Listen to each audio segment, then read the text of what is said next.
उन्होंने हाथापाई करी मेरे साथ। ऐसे मेरे आप देख सकते हो, ये यहाँ से जो ये फटा हुआ है, तुम्हारी कोई औकात नहीं है और ये नेतागिरी तेरी मैं बंद कर दूंगा, साढ़े को 151 में अंदर डालो। फैसला क्या रहा इन धरने के बाद में? तेरा कपड़ा खराब है क्या? तमीज से बात करो, पहले तो मैं तमीज 2 मिनट में सिखा दूंगा तेरे को। आपने जोधपुर का एक हाल ही में चर्चित मैटर देखा था, एक अधिवक्ता के साथ में दुर्व्यवहार किया गया एक पुलिस थाने में। आखिरकार ये प्रशासन था, उसकी क्या कमजोरी थी? और मेरे साथ में है एडवोकेट भरत सिंह, जो वहाँ पे मौजूद थे, उनके साथ में ये घटना हुई और उनके बाद में आखिर में क्या फैसला हुआ और आखिरकार सच का साथ जो इन्होंने निभाया और उनकी प्रताड़ना इनको भी देखनी पड़ी, तो इनके बारे में बात करते हैं। नमस्कार जी। नमस्कार, जय हिंद। मेरा नाम एडवोकेट भरत सिंह राठौड़ है।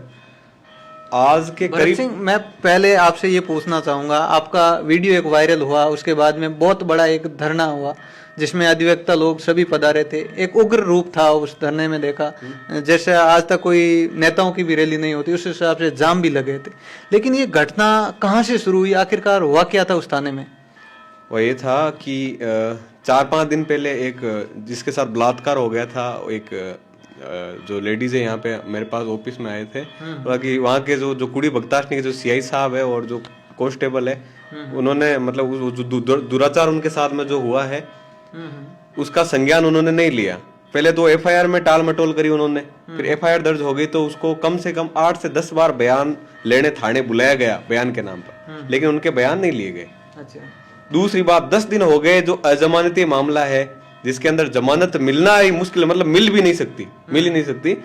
ऐसे मामले के अंदर आरोपी का 10 दिन तक बाहर रहना, ये जो प्रशासन की जो व्यवस्था है उस पर प्रश्न चिन्ह अंकित करता है।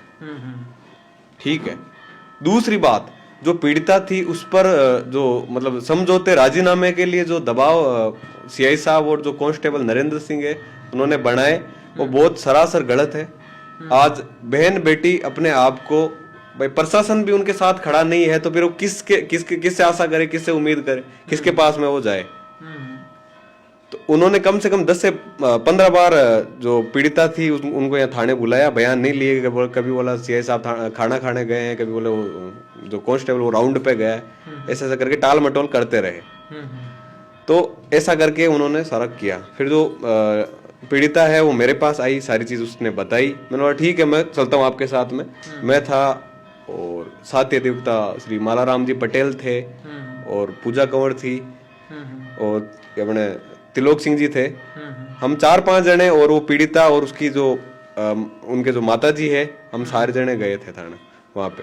ठीक है, सारी चीज हुई। उसके बाद में सीआई साहब आए, पहले तो हमें बिठा के रखा। उसके बाद में जो सीआई साहब आए कम से कम आधे घंटे बाद, सीआई साहब और साथ में जो कांस्टेबल नरेंद्र सिंह है वो भी वहाँ पे आया था।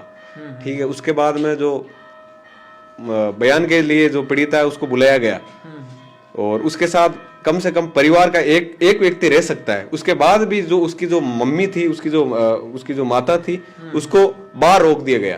अच्छा। और एक महिला से जब बयान लिए जाते हैं तो वहां पे जो लेडीज कांस्टेबल है उसका होना अनिवार्य है। ठीक है। वहां पे लेडीज कांस्टेबल नहीं थी, सीआई और जो कांस्टेबल है उन लोगों ने बयान लिए। मेरे को और जो लेडीज वकील थी उसको भी बाहर निकाल दिया, हम लोगों को बाहर बैठा के रखा। उसके बाद बयान हुए, सारी चीज हुई।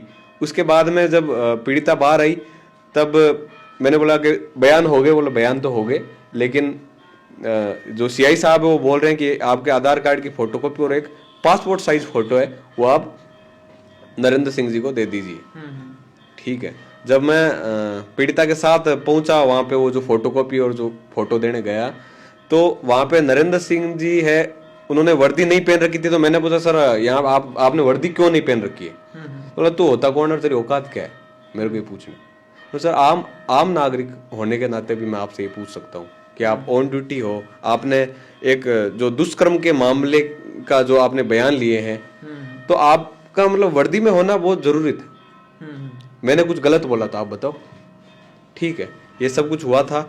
उसके बाद जो सीआई साहब है वो आनंद फानंद में आए, उनके साथ 10 से 15 लोग और थे और बोला कि तेरी वकालत यहीं खत्म कर दूंगा। ऐसे ऐसे उनके वर्ड थे, तेरी वकालत यहीं खत्म कर दूंगा, तुम वकीलों को मैं क्या समझता हूँ, तुम्हारी कोई औकात नहीं है और ये नेतागिरी तेरी मैं बंद कर दूंगा, साढ़े को 151 में अंदर डालो, ऐसे ऐसे करके मेरा जो कॉलर है यहाँ से पकड़ के 8-10 लोग मेरे को मेरा अपहरण करके एक रूम में लेके गए। ठीक है, वहाँ पे मेरे साथ मारपीट करी गई और जो पूजा कंवर एडवोकेट मेरे साथ में थी उन्होंने बीच बचाव किया। बाकी उन्होंने मेरे को 151 में डाल दिया था। मेरा आप देख सकते हो ये यहाँ से जो ये फटा हुआ है, अच्छा ठीक आप देख सकते हो। तो उन्होंने हाथापाई करी मेरे साथ ऐसा। तो एक अधिवक्ता के साथ पुलिस वाले ऐसा कर सकते हैं, तो आप सोचो कि आम नागरिक उनसे क्या अपेक्षा करे। बिल्कुल नहीं। ऐसा तो मतलब प्रशासन का ये जो रवैया है बहुत गलत है। उस समय आपको पता था कि आपका वीडियो भी बन रहा है, आपका साथ ही कोई वीडियो मोबाइल चालू है? उस टाइम मेरे को नहीं पता था, उस टाइम मेरे को नहीं पता था। लेकिन जो मेरे साथी अधिवक्ता है उनको ये अंदेशा हो गया था कि कुछ गलत हो सकता है, तो उन्होंने अपनी सेफ्टी के लिए वो वीडियो उन्होंने ऑन किया। और जो मेरे दोनों मोबाइल थे वो भी अंदर रखवा लिए गए थे। और कम से कम वहाँ 10 से 15 पुलिस वाले और थे जिन्होंने मतलब धक्का मुक्की और वो जो भी मारपीट सारी उन्होंने करी। तो क्या एक बहन बेटी की इज्जत के लिए अपना थाने में जाना गलत है?